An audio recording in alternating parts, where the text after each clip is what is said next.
Bueno, sigamos entonces. ¿Está bien? Ahí se entendió la razón de la resistencia RE y la razón de las dos resistencias de base, ¿no? Esa es la justificación. Fíjense, la recta de carga de este circuito, ¿no? Básicamente es prácticamente lo que vimos antes, pero otra vez, uno plantea la malla de salida, me queda la tensión de la fuente BCC, menos la caída en esta resistencia, menos la caída en esta resistencia, ¿no? Y uno puede despejar la tensión colector-emisor para hacer la recta de carga. En realidad lo que uno quiere es despejar la corriente de colector, pero acá tiene la corriente de emisor.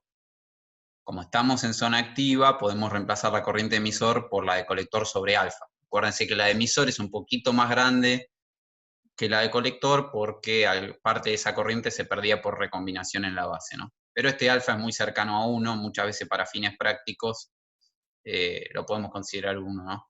Si lo consideramos 1, en definitiva, podemos despejar la ecuación de la recta de carga de esta ecuación, ¿no? Es decir, me faltó por ahí, en realidad lo que quiero acá es despejar IC, ¿no?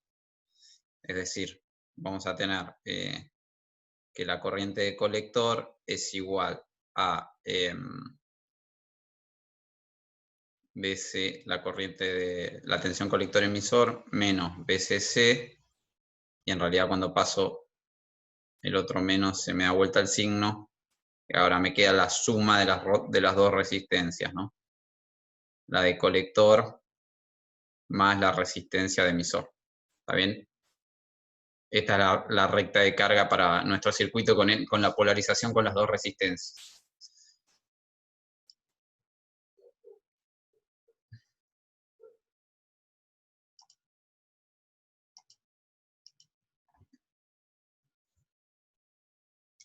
¿Cómo se ve? Entonces, hasta ahora hablamos del punto de polarización, todavía no metimos señal. Vamos a empezar a meter señal, ¿no? Fíjense, este gráfico es interesante, no está del todo bien hecho. Ahora les digo por qué, pero sigue siendo interesante.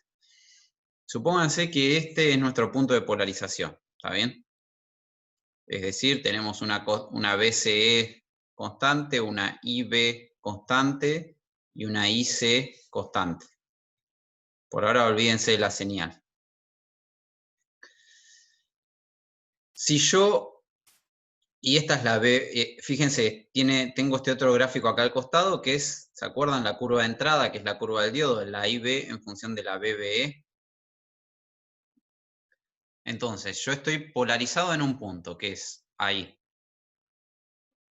BBE y B, para esa IB tengo una curva del transistor, que acá por ahí no la dibujaron, pero sería esta así. ¿Está bien? Y eso en definitiva se me traduce en una tensión de colector y una tensión y una corriente de colector.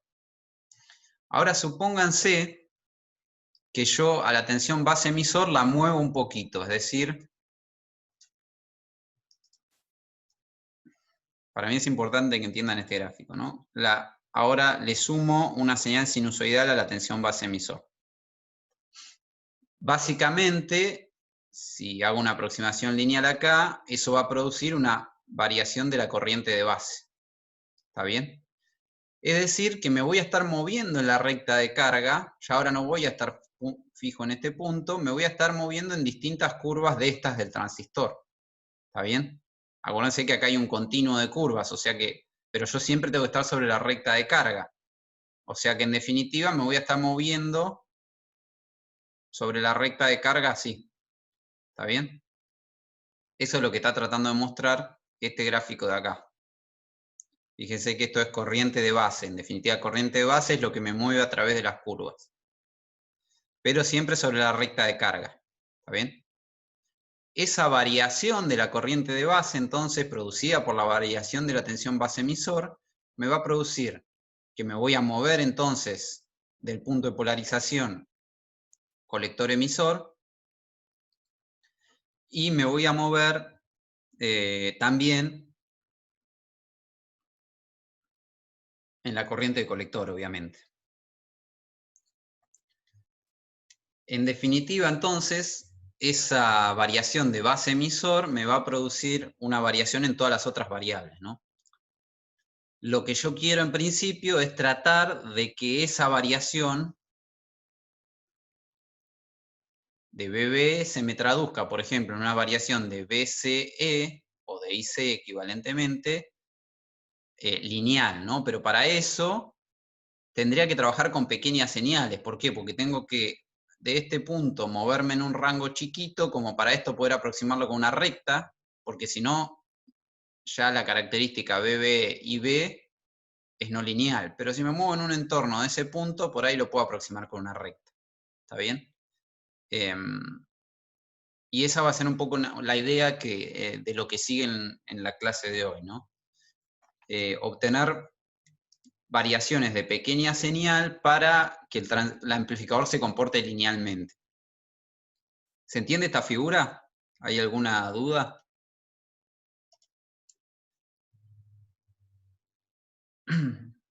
Pregúntenme, porque si no sigo avanzando. Lo que yo le decía que no me gusta mucho de esta figura, como está hecha, la tengo que hacer mejor, es que en realidad este punto parece que no está muy bien elegido. ¿Por qué? Porque fíjense, estoy en toda esta parte de acá, estoy como en la zona, según estas curvas de acá, donde todavía está en saturación el transistor, ¿no? No estoy en la zona donde es una recta. ¿Está bien? Entonces, dijimos que el transistor lo queríamos trabajar como amplificador en la zona activa, que es acá. Entonces, este punto de operación en este gráfico no está bien elegido. ¿Está bien? Ahora vamos a ver cómo elegirlo mejor.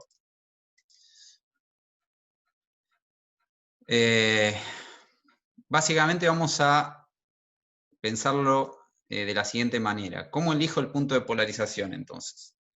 Fíjense, acá les doy dos opciones. Este que está acá, Q2, y este que está acá, Q1. Fíjense que hay dos rectas de carga diferentes, ¿no? Porque las rectas de carga básicamente las defino yo con las resistencias. Este que está acá sufre del mismo problema que les dije en el anterior, es decir, si este es mi BCE de polarización, cuando quiera que este voltaje se mueva para allá, enseguida me voy a encontrar acá con la zona de saturación. ¿Está bien? Voy a bajar un poco más prolijo. Es decir, cuando quiera, si este es mi polarización BCE del punto 2, en un momento la voy a querer mover, poner señal y que esto varíe, como les mostré antes. Cuando quiera que esta señal varíe para acá, no voy a poder moverme mucho, porque enseguida voy a entrar en zona de saturación del amplificador. Para este lado, en principio, podría moverme más, porque la limitante de este lado, ¿cuál es? Llegar acá. ¿Está bien? Que acá el transistor está en corte. Me vengo moviendo por la recta de carga, tú corte. Yo no quiero llegar ahí. Entonces este punto lo que tiene es que la excursión para BCE, decrementos de BCE, es mucho más chica que la excursión para incrementos de BCE, perdón. Ahora, este otro punto tiene el problema inverso, ¿está bien? Si yo elijo este punto como mi punto de polarización, entonces ahora yo me puedo mover por la recta de carga un montón para allá, es decir, el BCE achicarlo, y todavía no llego a la saturación, ¿está bien? Habrá otra curva, perdón, habrá otra curva del transistor donde esta recta que se me va del slide se intersecta y llega a la saturación, pero tengo el problema para acá. Cuando quiera mover este punto de polarización, quiera que se incremente BCE, me voy a encontrar enseguida con la fuente, digamos, con BCC, y en definitiva con el corte del transistor.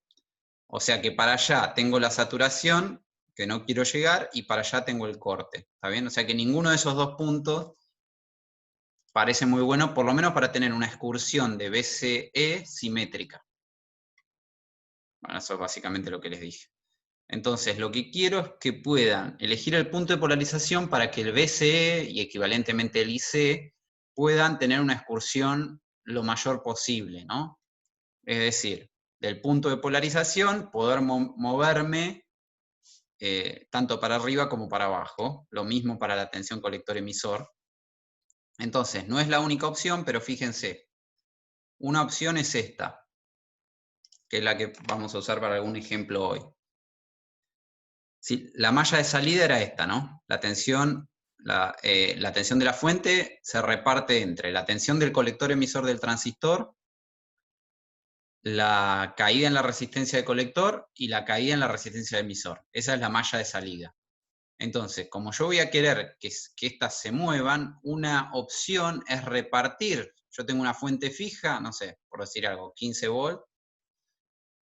Reparto esa caída, la reparto en la polarización en formas iguales entre, le doy 5 volts al transistor, 5 volts a la resistencia del colector y 5 volts a la resistencia del emisor. ¿Está bien? ¿Para qué? Para que poder moverme tanto para arriba como para abajo. Ahora lo vemos. Entonces, básicamente lo que estoy diciendo es que para calcular la resistencia del colector, agarro la fuente, la divido en 3 y la divido por la corriente de colector que fijé. Lo mismo para la resistencia de emisor. Acá aparece el alfa dando vueltas, ¿no? O sea que con eso tengo un criterio de diseño para la resistencia de colector y la resistencia del emisor y para elegir un punto de polarización adecuado. Para la base, para las dos resistencias de base, acuérdense que para definir el punto de polarización teníamos la resistencia de colector, la de emisor y las dos resistencias de base. Las dos de base habíamos ya puesto un criterio que era decir ¿no? Que queríamos que la resistencia del emisor reflejada a la base sea mucho mayor que esta de Thevenin, y esta de Thevenin, acuérdense que dependía de las, creo que la habíamos llamado R1 y R2, era, de las dos resistencias de base que son las que quiero definir. Bueno, cuanto mayor, supónganse, esto es criterio, pero supónganse que digo que haya un factor de 10, ¿está bien? Que la resistencia equivalente de la base sea un 0.1 de la de emisor reflejada a la base. Esto es criterio, lo podemos cambiar. Podría ser 20, sí, podría ser 20. Así que con estos dos criterios podemos diseñar, ponerle números a un primer ejemplo, ¿está bien? Entonces vamos a hacer eso. Supónganse que tengo este transistor, ¿está bien? Es un transistor real, lo pueden ir a buscar. Y tengo los siguientes datos. Me dicen, tengo una fuente de 15 volts, quiero polarizar con 10 mA. Y bueno, para el diseño consideren que la caída en directa de la juntura base emisor es 0,7 volts. ¿Está bien? Nada, este de acá tiene algunos parámetros que creo que los vimos el otro día de ese transistor. Entonces lo que queremos diseñar básicamente es el circuito de polarización. ¿Cuánto vale el beta? Bueno, voy a la hoja de datos y me fijo. Aparentemente hay un gráfico. Esto es el beta en DC. Y varía tanto con la temperatura como también un poco con la corriente de colector. ¿Está bien? Obviamente el beta no es perfectamente constante como uno al principio supone, ¿no? Entonces, por ejemplo, para temperatura ambiente y para 10 mA, el beta vale cerca de 200. Si uno va a la tablita en la misma hoja de datos, lo que encuentra es esto, ¿no? Les dice, bueno, el beta, el mínimo te garantizo que va a ser 100, pero puede ser hasta 300, ¿no? Esto está hecho en realidad para una corriente ahí de 150 mA. Ahí tiene las condiciones donde está medido, ¿no? Nosotros en realidad estamos más cerca de esta, de 10 mA, aunque la tensión colector-emisor no le vamos a dar 10 volts, ¿está bien?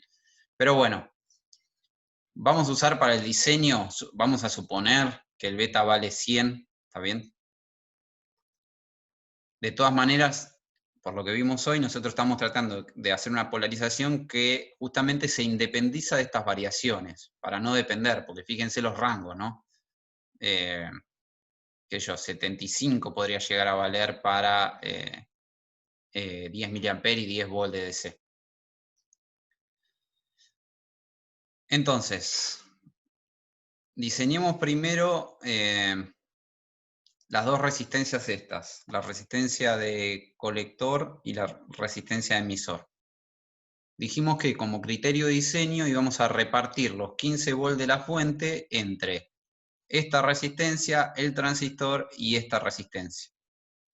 Entonces hacemos 15 dividido 3, 5, la corriente de polarización 10 mA me da 500 ohms de resistencia de colector. Para esta tengo que usar la corriente de emisor, puedo usar la relación alfa entre la corriente de colector y la corriente de emisor, o sea que me queda un 0,99 ahí dando vueltas, casi lo mismo, bueno, si queremos ser exactos, 495 ohms. Por las dudas acá estoy calculando la potencia que va a disipar cada resistencia, está bien porque esto es polarización, todo el tiempo van a estar consumiendo esta corriente. Me da suficientemente chica, digamos, como para una resistencia normal. Está bien, ahí calculamos las dos resistencias de salida. Ahora me faltan las de base, ¿está bien? Acuérdense las dos ecuaciones que teníamos del equivalente de Thevenin. La tensión de Thevenin y la resistencia de Thevenin. Dijimos que íbamos a usar como diseño, o sea, tengo dos ecuaciones con dos incógnitas. Mejor dicho, tengo dos incógnitas, ¿no? O sea que necesito dos ecuaciones. Una era esta, decir que la resistencia de Thevenin sea mucho más chica que la de emisor amplificada por el beta, ¿no? Entonces, como esto vale más o menos 100, 101 va, si usamos 100 de... Esto valía A, 4,95 era, y esto 0,1, bueno. En definitiva, tengo una ecuación ahí. Y la otra la tengo que sacar de la tensión de Thevenin, que básicamente, fíjense, es la tensión de emisor más la tensión base emisor. Parto de la tensión en este punto, más la tensión en este punto, más la caída en esta resistencia, es la tensión de Thevenin, ¿no? Eso es lo que está acá. BE más BBE más la resistencia de Thevenin por la de base, conozco todo, ¿está bien? Porque esta tensión por diseño la dejamos en 5 volts. Acuérdense, esta vale otros 5 y esta vale otros 5. Así que tenemos 5 volts de acá, más los 0,7 que vamos a considerar para el diseño acá, más 5K, que es lo que acabamos de decir que vale la resistencia de Thevenin, por la corriente de base. Como estamos en zona activa, repito, puedo usar la relación que la corriente de base es igual a la corriente de colector dividido el beta. ¿Está bien? O sea que me da que la tensión de Thevenin es 6,2 volts. Ahora sí tengo estas dos ecuaciones con dos incógnitas que son la resistencia R1 y la resistencia R2. ¿Está bien? Así que me da 12,1K la resistencia esta de acá arriba y 8,52K la resistencia de acá abajo. Con eso tenemos todo el circuito de polarización. ¿Está bien? ¿Se entendió eso? ¿Alguna pregunta? Porque ahora voy a seguir y ahora vamos a empezar a poner señal. ¿Está bien? Déjenme ver si... No me acuerdo si tenía una simulación del punto de polarización.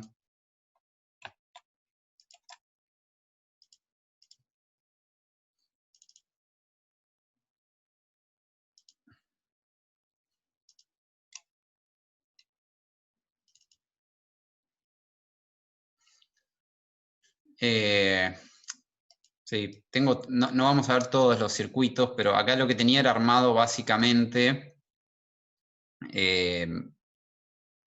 todos los posibles puntos de polarización con los esquemas que vimos, ¿no? Solamente con la resistencia, una resistencia de base, sin resistencia de emisor, este con la resistencia de emisor pero con una sola de base, y este que calculamos recién. Básicamente estaban todos calculados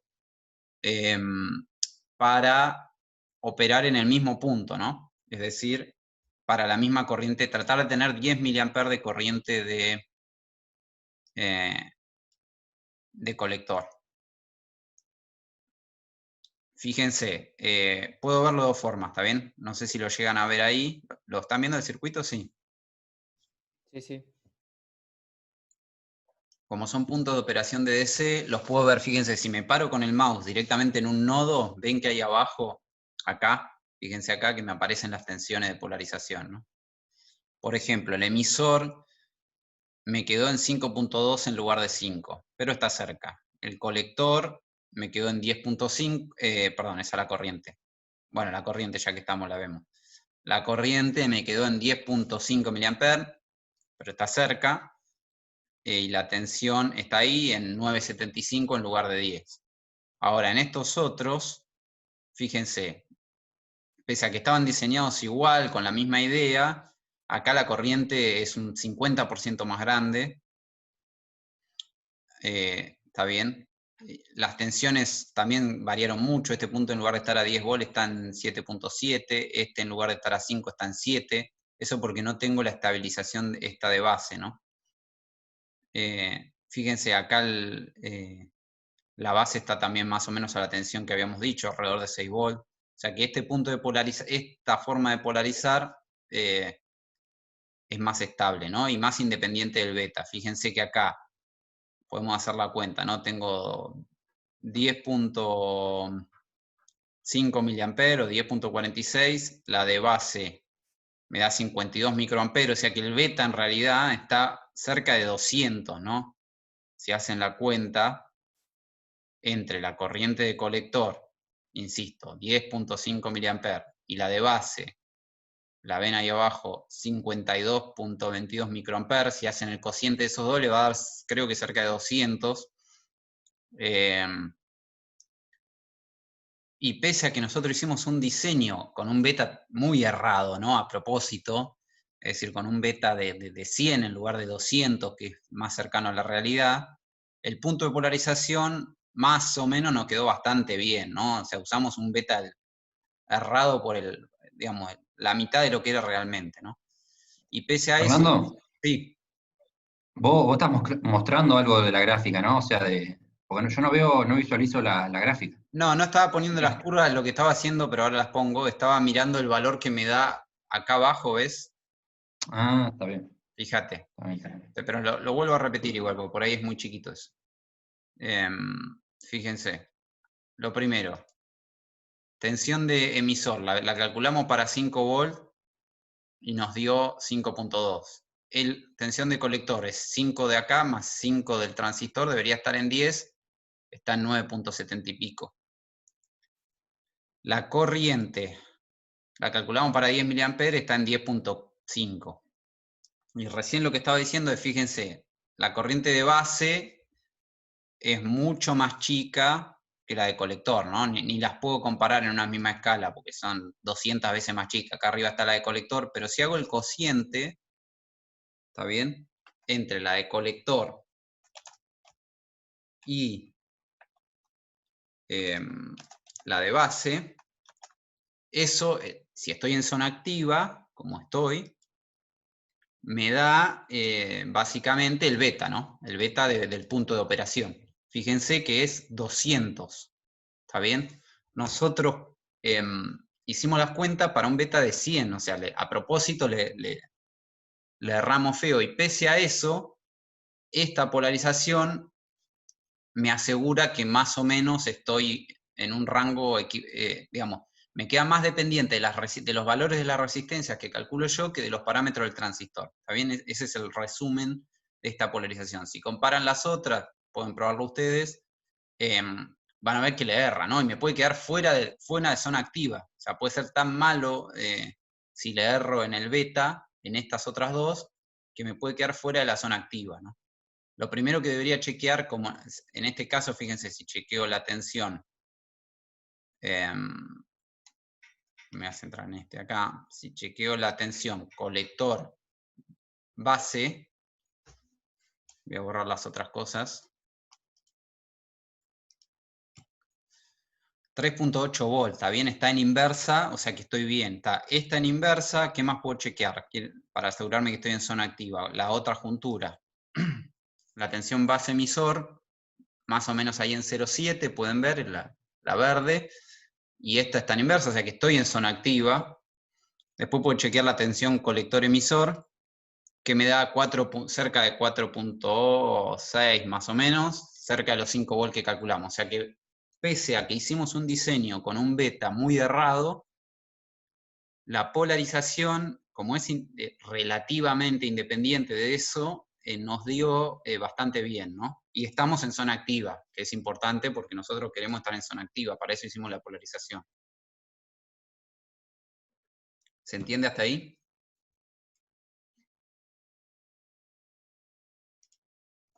Sí, sí. Ok.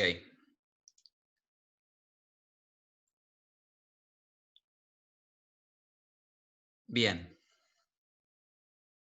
Entonces, tenemos nuestra polarización. Sabemos cómo poner el transistor en DC en un punto adecuado para usar como amplificador en la zona activa, ¿no? Ahora vamos a ir avanzando hacia poner señal.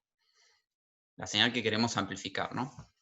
Entonces, hasta ahora lo que tenemos es que esta juntura está en inversa, que esta tensión es mayor a 0,3 volt y que la corriente de colector depende de la tensión base emisor con una exponencial.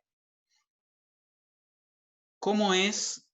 Ahora, supónganse que lo puse a operar en un punto, saco todas las resistencias para simplificar el análisis, pero supongan que esta fuente incluye el punto de DC más el de AC, digamos, ¿no?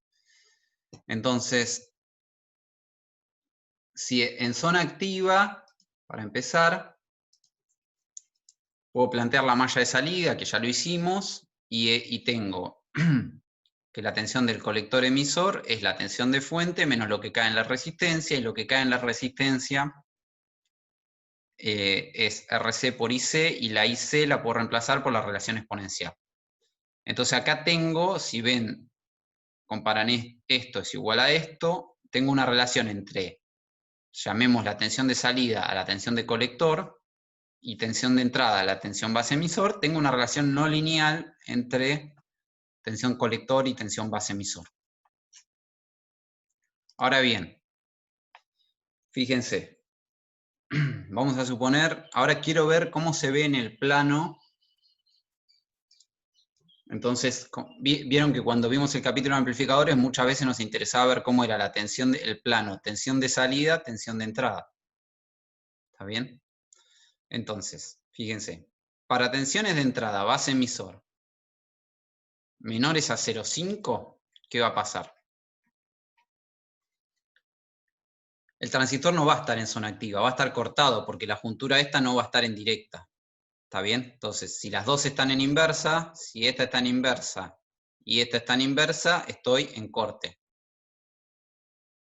¿Está bien? O sea que para tensiones menores a BB 0,5 podemos considerar que estoy a la izquierda del punto A, el transistor está en corte. Si el transistor está en corte, acuérdense, es como cuando lo usábamos como llave, está abierto. ¿Está bien?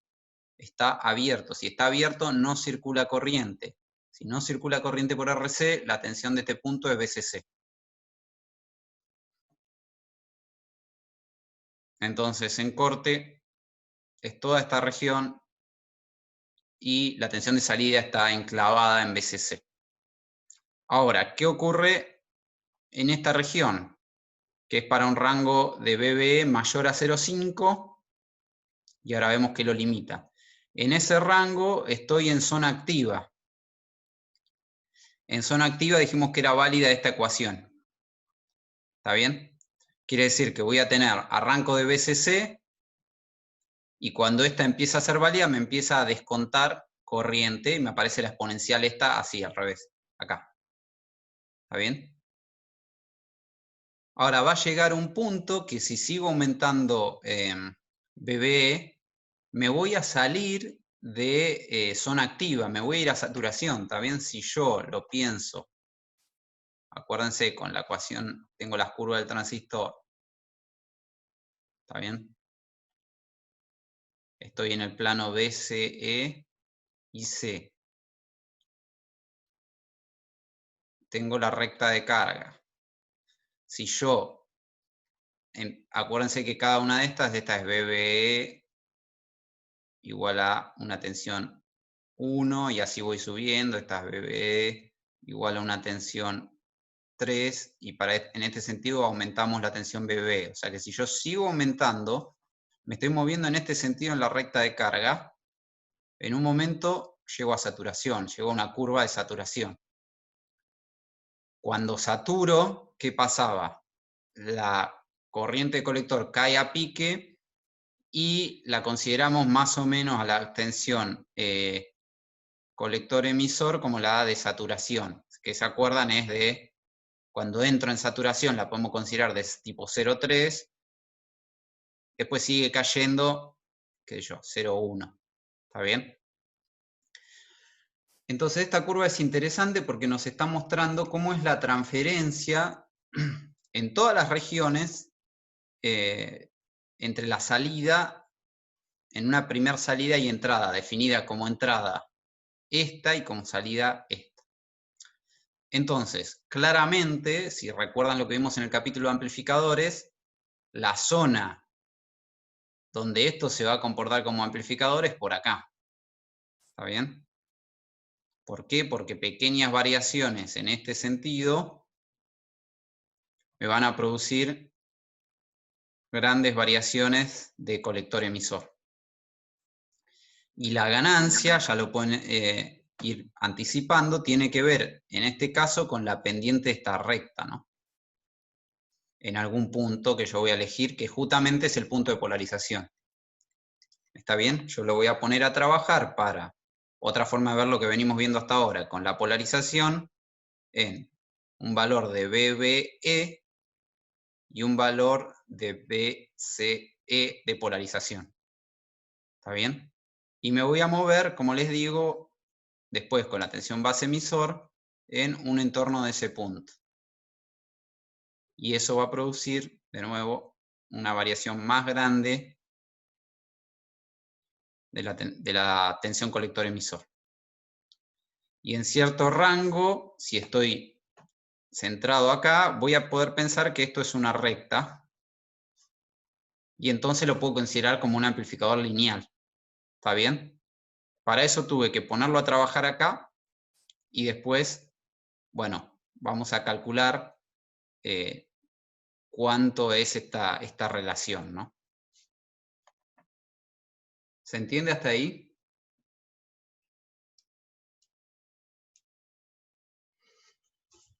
¿El concepto? ¿Alguna duda o pregunta?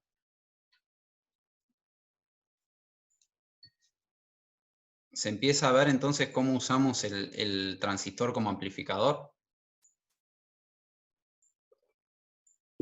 Sí, sí. Pregúntenme, ¿eh? Puedo volver para atrás o volver a explicarlo de otra manera. Entonces, eso es lo que logramos con la polarización. El transistor es súper no lineal, tiene estas tres regiones, tiene la característica exponencial, tiene el corte, tiene la saturación. Lo que estamos haciendo es ponerlo a trabajar en esta parte donde la pendiente además es bien grande, porque tiene que ver con la exponencial, y entonces eso nos significa una ganancia grande en tensión, en este caso, ¿no?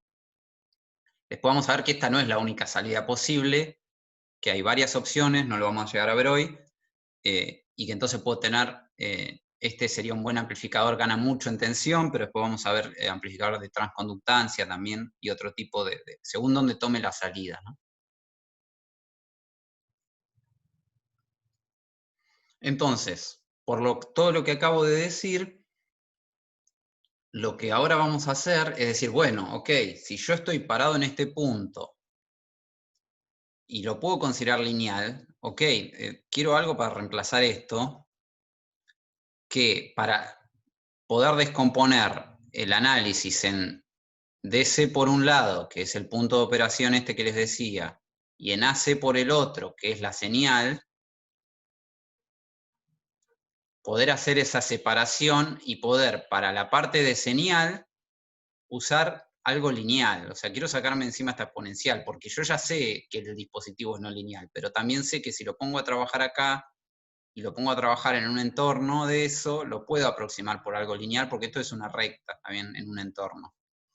Entonces lo que vamos a hacer ahora es justamente calcular ese modelo para sacarme encima la exponencial y trabajar con un circuito lineal para la parte de alterna. ¿Está bien? Esa es la idea de lo que sigue. Entonces, estos modelos, por ejemplo, se los llama a este que vamos a ver modelo de pequeña señal o híbrido pi, se lo llama muchas veces. Y vamos a pensar lo siguiente, vamos a pensar que tenemos la tensión base emisor ahora como entonces el punto de polarización más la variación de señal. Eso me va a producir, como vimos antes, que el punto IB se mueva. Fíjense que acá estamos usando esa notación que yo les vengo diciendo, ¿está bien? I minúscula, B mayúscula para la señal completa, todo mayúscula para DC, esto sería todo, DC más AC, ¿está bien? Y lo mismo para todas las señales. Entonces,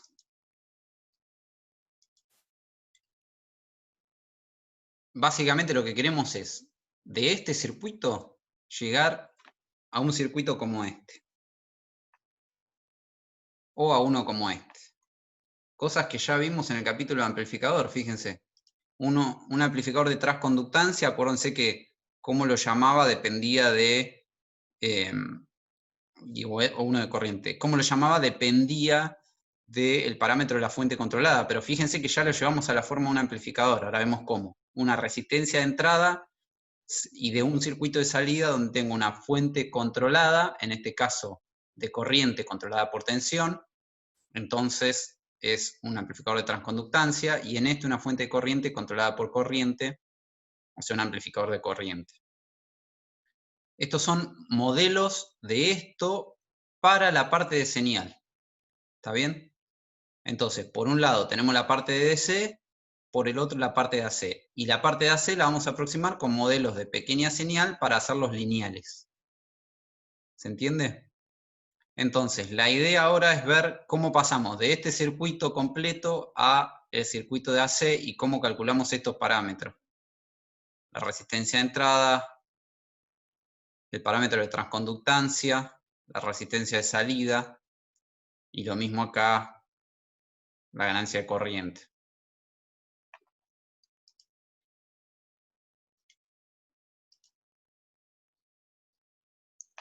¿Cómo lo hacemos? ¿Alguna idea en base a lo que estuvimos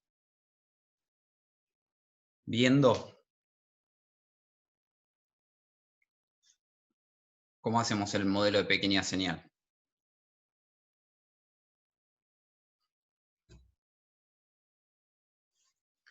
Tenemos que calcular variaciones, es decir, yo estoy en un punto de operación y quiero ver cuánto se me mueve, por ejemplo, ¿qué me relaciona RPi? Me relaciona la corriente,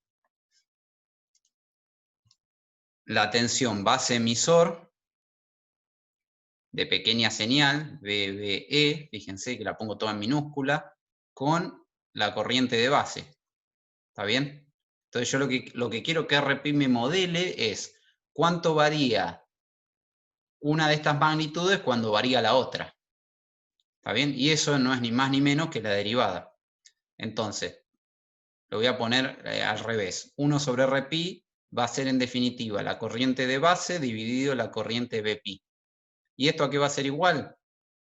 A derivar la corriente total respecto de la tensión base emisor total y a eso evaluarlo en el punto de operación.